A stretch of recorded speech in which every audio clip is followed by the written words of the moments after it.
परमपिता परमेश्वर ने मानव का तन देकर के संसार में भेजा,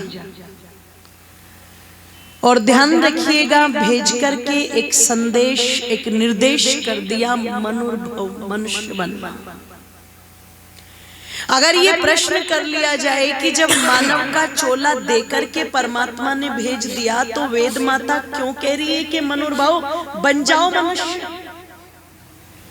मुझे लगा कि एक बार वेदों को टटोल करके देख लूं, ये जैसा उपदेश परमात्मा ने हमें दिया ऐसा किसी दूसरे प्राणी को भी दिया है क्या? पर वेद के जितने भी मंत्र थे, जब विद्वानों के द्वारा, ऋषियों के द्वारा किए गए अर्थ को पढ़ा तो चांदपुर वालों मुझे कहीं नहीं मिला परमात्मा ने गाय को कहा हो गाय तुम गाय बन जाओ। बेटे शांति से, मुझे कहीं ऐसा कोई मंत्र नहीं मिला जहां पर घोड़े से कहा गया हो कि तू घोड़ा बन जाओ, बैल से कहा हो कि तुम बैल बन जाओ, बंदर से कहा हो कि तुम बंदर बन जाओ, गधे से कहा हो कि तुम गधे बन जाओ। और अगर गधे को कह देते कि गधे तू गधा बन जा, तो गधा क्या कहता, भैया मैं तो पूरा गधा हूं। एक गधे में जो गुण होने चाहिए वो सारी क्वालिटी मुझ में है, ना मैंने वो घटाई है और ना मैंने वो बोलो, तो मैं बनूं क्या? मैं तो जो बना करके भेजा हूं वही हूं, बना हुआ, कोई परिवर्तन नहीं है, कोई चेंजेस नहीं है। जब से सृष्टि बनी है मैं बना हूं, तब से मैं ऐसा ही हूं, मेरी बिरादरी, मेरी पीढ़ी दर पीढ़ी सब ऐसी ही है। मुझे क्या उपदेश कर रहे हो? इसलिए उनको उपदेश करने की आवश्यकता नहीं पड़ी। पर जिस मनुष्य को परमात्मा ने मानव का तन देकर के जो बनाया, ये वो नहीं बना, कुछ और बन गया। इसका जो स्ट्रक्चर था, बॉडी स्ट्रक्चर, वो तो मनुष्य वाला रहा, आकृति तो मनुष्य वाली रही, लेकिन प्रकृति में गड़बड़ हो गई। और जब प्रकृति में गड़बड़ हो गई तो परमात्मा जानते थे, वह यूनानी विद्वान, वो तो विद्वानों का विद्वान है, ऋषि कहते वो हमारे नाम स्थान जन्मों तक को जानता है। तो परमात्मा जानते थे कि ये जो मेरी सबसे सुंदर कृति है ना, सारी कृतियों में जो मेरी सबसे सुंदर कृति है ये मनुष्य, इसको मैंने कर्म करने की स्वतंत्रता प्रदान की है। और जिसको स्वतंत्रता मिल जाती है उसमें कहीं ना कहीं स्वच्छंदता तो बोल दो जरा आ जाती है। तो वो स्वच्छंदता मनुष्य में आएगी जरूर, ये गड़बड़ करेगा जरूर। हालांकि मैंने इसे वेद का पवित्र ज्ञान देके ये बता दिया कि किम करणीयम किम ना करणीयम, तुम क्या करना और क्या ना करना, क्या विधि है क्या निषेध है, ये मैंने बता दिया वेद में। लेकिन ये अपनी खोपड़ी लगाएगा जरूर, और जिस चीज के लिए वेद निषेध करेगा ये सोचेगा जरूर एक बार इस निषेध वाले काम को भी तो करके देखो।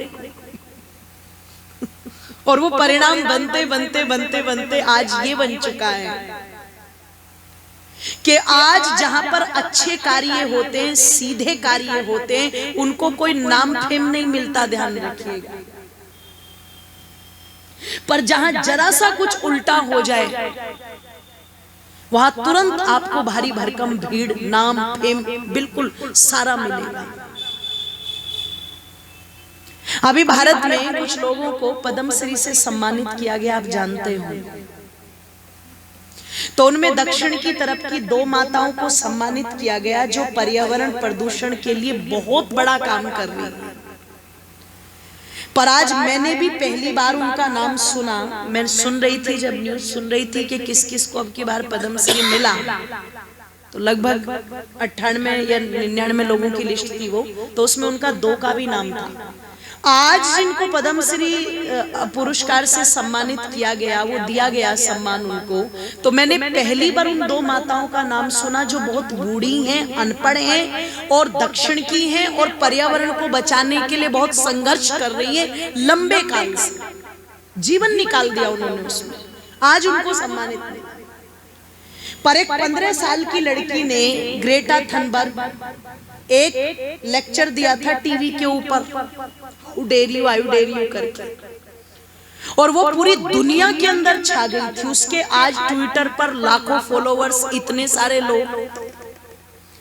एक लेक्चर देने से उस लड़की को इतना बड़ा मसीहा मान लिया, जबकि उसके जीवन की हकीकत कुछ दूसरी है। एक ट्वीट करवाना हो तो इतने करोड़ रुपए उसके अकाउंट में डलेंगे, तब जाकर के वो एक ट्वीट करेगी। ये दिखावटी लोग, उसको वो नाम फेम मिला, लेकिन वास्तव में जो हकीकत में कर रहे हैं उनका कहीं कोई गुणगान, जोर से बोलो, नहीं। वो तो पता नहीं कैसे आज निकल के आ गए होंगे, तो उनको दे दिया सम्मान। आप वेद का प्रचार प्रसार कराने लगे, अच्छे कार्य कराने लगे। चांदपुर की स्थिति तो फिर भी बहुत अच्छी है। यहाँ कार्यकर्ता बड़ी मेहनत कर रहे हैं, प्रधान जी बड़ी पुरुषार्थ कर रहे हैं, तो बहुत अच्छी उपस्थिति यहाँ पर है। लेकिन अधिकांशतः जब जाते हैं ना, तो पता लगा बड़े बड़े शहरों में, मुंबई जैसे शहरों में, दिल्ली जैसे शहरों में, अगर मैं 2 साल पहले गई और मैंने वहां पर 50 लोग देखे, और मैं 2 साल के बाद जाऊं तो वहां पर 49 तो मिलेंगे, लेकिन 51 नहीं मिलेंगे। ध्यान रखिए, मतलब जहां पर अच्छी चीजें, अच्छी बातें, अच्छे विचार आ रहे हैं, वहां पर संख्या घट जाएगी। लेकिन कहीं पर कोई गंदा सा नृत्य हो रहा हो, कोई और चीजें हो रही है, आप वहां पर भीड़ जाकर के देखो। इसका मतलब मनुष्य जो ईश्वर ने आदेश दिया कि तू श्रेय मार्ग पर चलना, उस पर चलने के लिए कम आतुर होता है। और प्रेम मार्ग यानी के प्रिय लगने वाला, ऊपर से दिखने वाला, उस पर चलने के लिए, जोर से बोलो, ज्यादा आतुर होता है। जो जीवन को बिगाड़ने वाली चीजें हैं उनको जल्दी अपनाता है, और जो सुधारने वाली चीजें उनको, जोर से बोलो, देर से अपनाता है। और जब सुधार की बात करते हैं तो तब वही वाक्य दोहराता है जो मैंने दोहराया था, it is a completely boring subject for me. फिर वही दोहराता है। इसलिए उलझन है, बहुत ज्यादा उलझन है। इतनी उलझन है कि यहाँ शांति नहीं मिली तो चलो दूसरी जगह जाके देखूं, दूसरी जगह शांति नहीं मिली तो चलो तीसरी जगह जाके देखूं, तीसरी जगह शांति नहीं मिली तो चलो चौथी जगह जाकर के देखूं। पता लगा हरिद्वार वाले काशी जी जा रहे हैं, और काशी वाले, जोर से बोलो, हरिद्वार जा रहे हैं।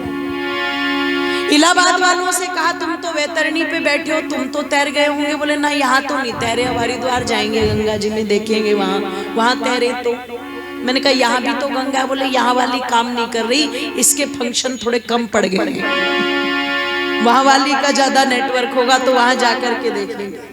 तो मैं निवेदन आप लोगों के मध्य में कर दूं, दुनिया घूम रही है इधर से उधर, इधर से उधर। किसी ने कहा वहां शांति नहीं मिल रही तो इस्लाम वालों में आ जाओ, यहाँ शांति मिलेगी क्योंकि ये शांति का धर्म है। पर पता लगा जिस अफगानिस्तान पर कब्जा किया वो भी इस्लाम के मानने वाले, और जिन तालिबानियों ने कब्जा किया, जोर से बोलो, क्या बात, कहाँ शांति मिलेगी। ईसाइयों ने कहा वहां नहीं मिल रही तो यहाँ आ जाओ, लेकिन इनके भी आपस में डंडे बजे हुए।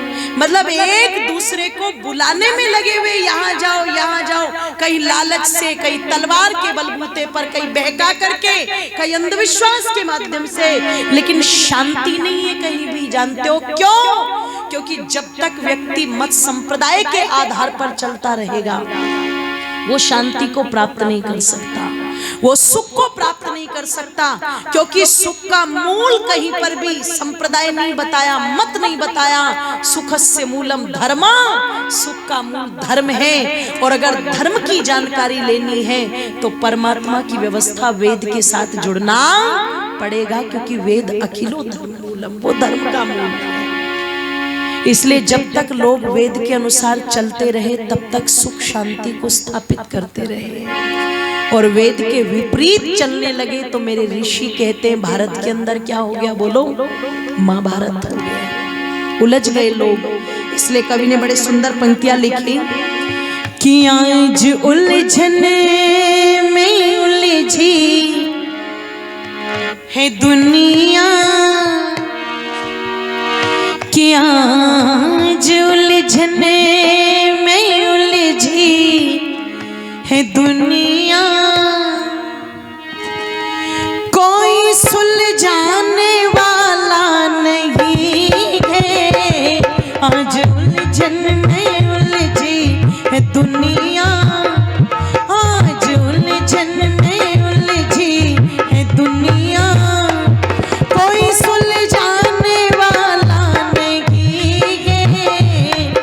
से भटकाने वाले अनेकों, पथ से भटकाने वाले अनेकों, मार्ग दिखलाने वाला नहीं है। आज उलझन में उलझी है दुनिया, आज उलझन में उलझी है दुनिया, कोई सुलझाने वाला नहीं है। पथ से भटकाने वाले अनेकों, पथ से भटकाने वाले अनेकों, मार्ग दिखलाने वाला नहीं है। आज उलझन में उलझी है दुनिया, आज उलझन में उलझी है दुनिया, कोई सुलझाने वाला नहीं है। आज उलझन में उलझी है दुनिया। स्वर्ग में क्या क्या साधन मिलेंगे, ये तो बतलाने वाले अनेकों। स्वर्ग में क्या क्या साधन मिलेंगे, ये तो बतलाने वाले अनेकों। इस धरती पे कैसे रहे हम, इस धरती पे कैसे रहे हम, रे कोई बतलाने वाला नहीं है। इस धरती पे कैसे रहे हम, कोई बतलाने वाला नहीं है। आज उलझन में उलझी है दुनिया, आज उलझन में उलझी है दुनिया, कोई सुलझाने वाला नहीं है। आज उलझन में उलझी है दुनिया, आज उलझन में उलझी है दुनिया, कोई सुलझाने वाला नहीं है। आज उलझन में उलझी है दुनिया। निवेदन कर दूं, बड़ी सुंदर सी पंक्तियां लिखी कि स्वर्ग में क्या क्या साधन मिलेंगे, ये तो बतलाने वाले अनेक। सुबह से लेकर के शाम तक टीवी खोल करके बैठ जाना, और जितनी भी कथाएं आस्था चैनल, संस्कार चैनल पर शुरू होंगी, उनमें सबसे पहले एक वाक्य जरूर कहा जाएगा, कथा का महत्व। और फिर आगे क्या बोलेंगे, जो भी इस कथा को सुनता है उसकी एक नहीं, दो नहीं, चांदपुर वालों 36 पीढ़ियां कहां चली जाएगी। क्या बात है। अच्छा, इतना बड़ा प्रॉफिट तो किसी भी बिजनेस में नहीं है ना, किसी बिजनेस में। 7 दिन कथा सुन लो और 36 पीढ़ियां मुक्ति में चली जाए, बताओ भीड़ यहां बढ़ेगी कि वहां बढ़ेगी? क्योंकि वेद मंदिर में तो कोई ऐसी स्कीम देंगे नहीं हम लोग। हमने तो नहीं कहा कि ये कथा सुनो 36 पीढ़ी मुक्ति में जाएगी। हम तो यही कहेंगे, आपके कर्म ही आपकी मुक्ति का साधन बनेंगे। पक्तारम पकवाह पुनराविशाति, आप जो फसलें बोएंगे कर्म की, बस वैसी काट लेंगे आप। तो ये आपका निर्णय, आपका कर्म, आपका पुरुषार्थ है कि आप मुक्ति चाहते हो कि नहीं चाहते। तो पता लगा, कथा सुन लो मुक्ति में चले जाओगे, ये धागा बांध लो मुक्ति में चले जाओगे, ये राख चाट लो मुक्ति में चले जाओगे, ये मंत्र ले लो मुक्ति में चले जाओगे। मुक्ति ना हुई, बाजार में बिकने वाले टमाटर हो गए, जो हर किसी ने अपने अपने दाम लगा दिए। ऋषि दयानंद से किसी ने पूछा था, मुक्ति किसे कहते हैं? ऋषि ने कहा, छूटना। किससे छूटना? जिससे सब छूटना चाहते हैं। अरे बोले किससे छूटना चाहते हैं? कि जिससे सब छूटने की इच्छा करते हैं। प्रश्नकर्ता कहता है, महाराज ये तो बता दो किससे सब छूटने की इच्छा करते। तब ऋषि कहते हैं, दुख से छूट करके सुख आनंद को प्राप्त करने का नाम ही क्या है? बोलो।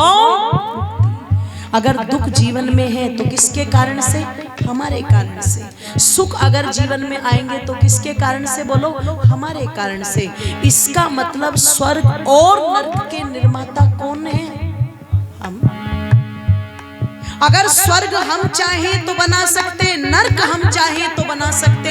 ऋषि कहते हैं किसी स्थान का नाम नहीं है कि तुम्हें भेज दिया जाए, तुम्हें वहां पहुंचा दिया जाए। ये तो स्थिति का नाम है। सुख विशेष की समस्त सामग्री और साधन जहां उपलब्ध है वही क्या है? बोलो। और दुख विशेष की समस्त सामग्री और साधन जहां उपलब्ध है उसी का नाम क्या है? बोलो। ये हमारे हाथ में है। नहीं तो जो लोग कहते हैं ना स्वर्ग में भेजेंगे, आज तक एक बात बताओ, आपके चांदपुर में जिन जिन लोगों की मृत्यु अब से पहले हो गई, उनके घर पर जाना और बड़े ध्यान से चित्र को देखना और देखना कि किसी चित्र पर आपको लिखा हुआ मिलेगा क्या? नरकवासी। क्या लिखा रहता है? आज तक मैंने तो नहीं देखा कहीं लिखा हो नरकवासी। चाहे दुष्ट व्यक्ति भी मर जाए, पर मरने के बाद सब क्या बन जाते हैं? तो मुझे तो लगता है नरक वाले प्लॉट बिल्कुल खाली पड़े हुए, कोई डीलर नहीं बैठा वहां बेचारा रजिस्ट्री करने को। जो भी मरता है भारत में वो स्वर्ग में ही जाता है। मथुरा के कवि थे, उन्होंने लिखा था भारत में जो भी मरे वही स्वर्ग में जाए, नरक में क्या भैंस बंधेगी? सोचो आप जरा। तो लिखते हैं कवि के स्वर्ग में क्या क्या साधन मिलेंगे, ये तो बतलाने वाले अनेकों इस धरती पे कैसे रहे हम कोई बतलाने वाला। और कह दूं पंक्ति, समय हो जाएगा। आदरणीय हमारे बाबूजी ये 100 रुपए की राशि देकर के सम्मानित कर रहे हैं, मैं उनका धन्यवाद करती हूँ, बहुत बहुत धन्यवाद। क्या लिखा अगली पंक्ति में?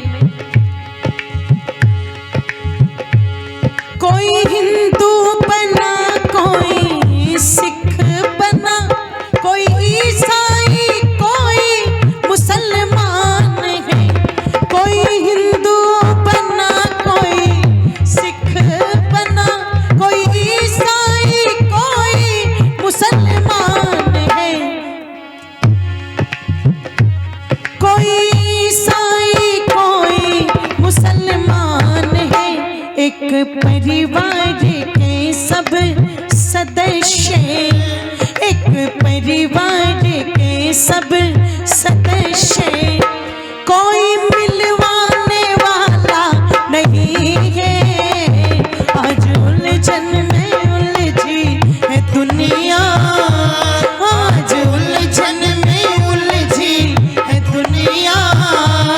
कोई सुलझाने वाला नहीं है, आज उलझन में उलझी है दुनिया, आज उलझन में उलझी है दुनिया। कोई सुलझाने वाला नहीं है, आज उलझन में उलझी है दुनिया।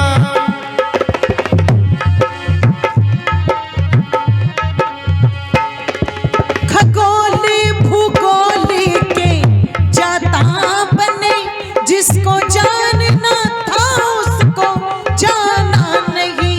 खगोल भूगोल के जाता बने, जिसको जानना था उसको जाना नहीं। भूलों पे भूल करते हैं प्रेमी, भूलों पे भूल करते हैं प्रेमी। रे कोई पछताने वाला नहीं है, आज उलझन में उलझी है दुनिया, आज उलझन में उलझी है दुनिया। कोई सुलझाने वाला नहीं है, पद से भटकाने वाले अनेकों, पद से भटकाने